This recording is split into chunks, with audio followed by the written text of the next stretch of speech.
Halo semuanya, berikut ini merupakan beberapa penyebab kenapa bantuan PKH tahap ketiga itu tidak cair. Penyebab ini tidak bisa dicek hanya dengan menggunakan web cek bansos.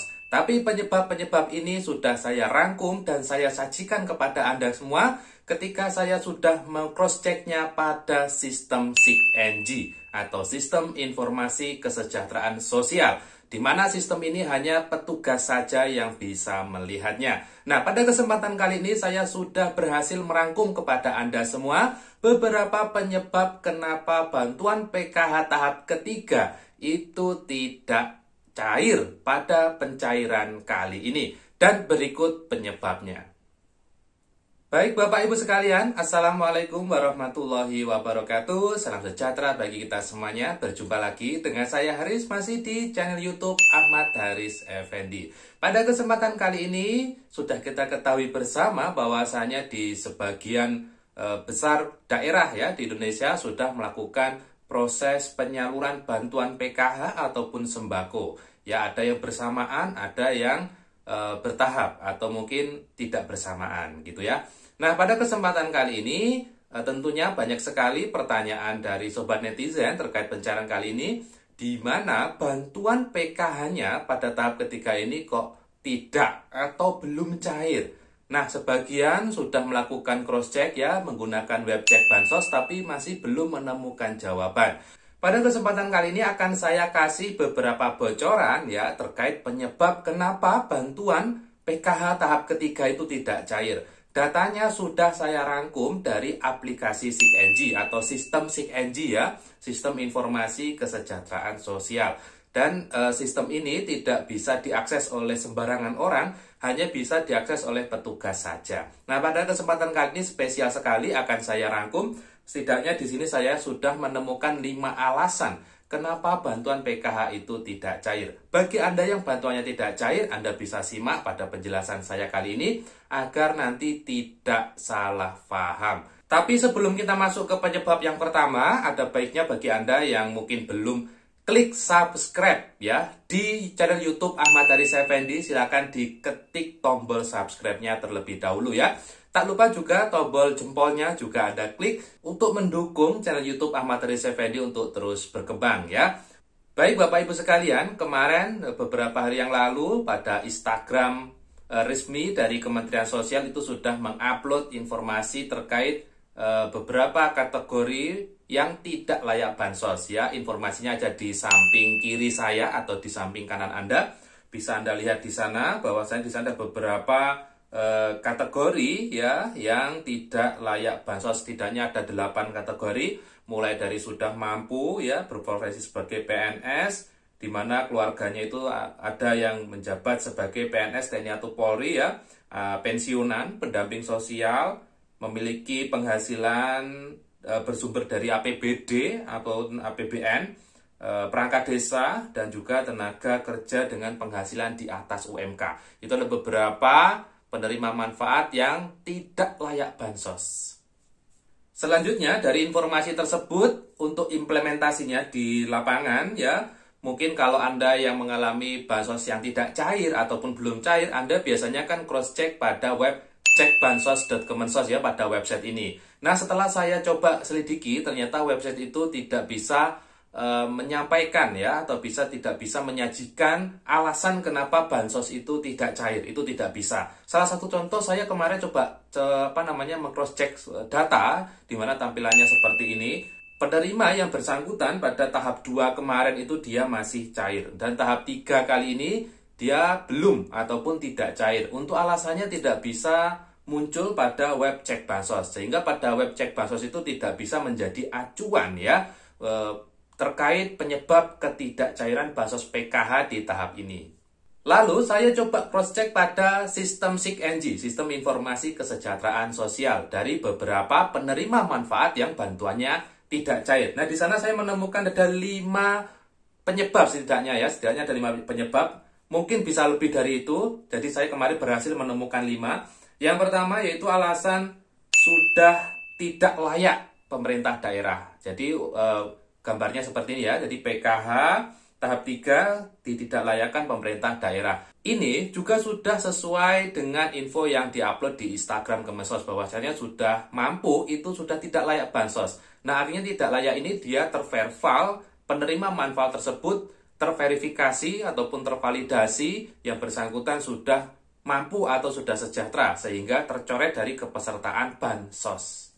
Penyebab yang kedua yaitu mempunyai pekerjaan yang tidak boleh menerima bansos, ya, tampilannya seperti ini. Nah, ini juga sudah sesuai dengan info yang disampaikan pada Instagram Kemensos Republik Indonesia, di mana di sana kalau dia memiliki pekerjaan sebagai PNS, TNI ataupun Polri, ataupun pekerjaan yang tidak layak bansos lainnya, maka bansosnya menjadi tidak cair. Nah, terkait pekerjaan ini ada hal menarik, nanti akan kita bahas di video berikutnya, yaitu terkait pekerjaan pada kartu keluarga.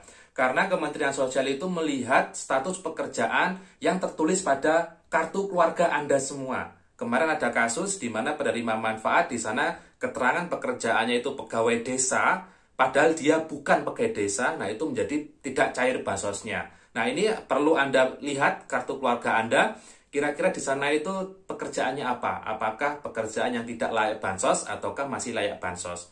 Lanjut, alasan yang ketiga yang saya temukan ya terkait penyebab penerima manfaat itu tidak cair bansosnya, yaitu penerima PPU atau gaji di atas UMP, upah minimum pekerjaan. Ya, ini pekerjaan-pekerjaan yang mendapat gaji di atas UMP, tentu penerima manfaat tersebut sudah tidak layak lagi mendapatkan bantuan sosial.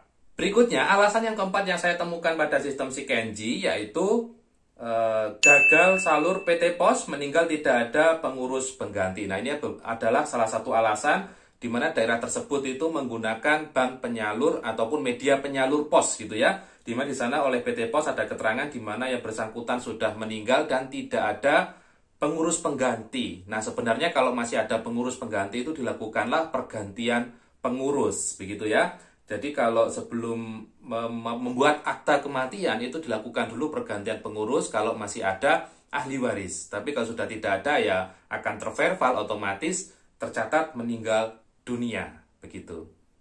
Alasan yang kelima yang saya temukan yaitu yang bersangkutan meninggal. Bedanya dengan meninggal yang barusan yang alasan keempat itu apa, Mas? Kalau alasan yang keempat itu sudah dipastikan ketika dia meninggal maka bansosnya sudah habis semua karena memang tidak ada pengurus pengganti sehingga tidak bisa diahli wariskan begitu ya. Yang kelima ini mungkin dia masih memiliki pengurus pengganti tapi sudah tercatat meninggal ya, sudah membuat akte kematian ya. Dia mungkin tidak tahu kalau sebenarnya bansos itu bisa diahli wariskan kepada anggota keluarga lain dalam satu kakak. Nah, mungkin itu yang dia tidak tahu, sehingga dia bikin akte kematian dan langsung tercatat meninggal dunia. Nah, kalau sudah seperti ini ya, bantuannya sudah otomatis tidak bisa cair lagi ya. Meskipun masih ada suami ataupun istri di keluarga tersebut, atau masih ada anak yang bisa menjadi ahli waris, tapi tetap kalau sudah seperti ini ya tentunya tidak bisa diselamatkan.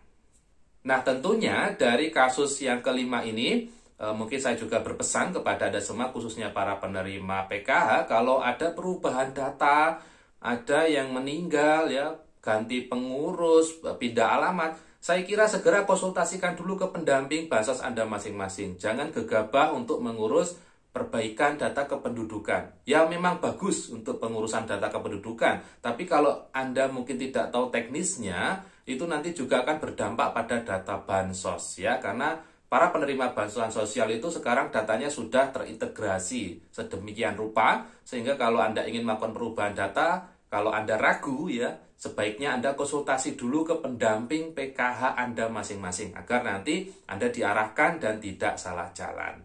Baik Bapak Ibu sekalian, tadi itu 5 penyebab kenapa bansos PKH tahap ketiga itu tidak cair berdasarkan data pada sistem SIKENJI. Informasi ini insya Allah valid ya, dan ini tidak hoax ya. Ini saya sudah mencarikan infonya untuk Anda agar Anda bisa memahami kebijakan bansos terbaru saat ini. Ingat, PKH sekarang sudah beda dengan PKH yang lalu. Jadi sekarang sudah semakin update datanya, semua juga sudah bisa di cross check dan proses validasi dan juga verifikasi juga dilakukan setiap hari.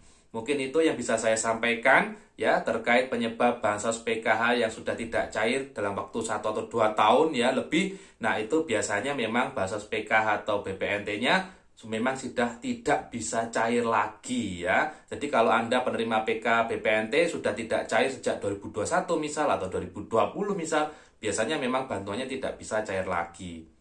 Kalau sudah seperti itu ya tentunya harus diusulkan dari awal lagi atau diusulkan menjadi penerima bansos mulai dari awal ya.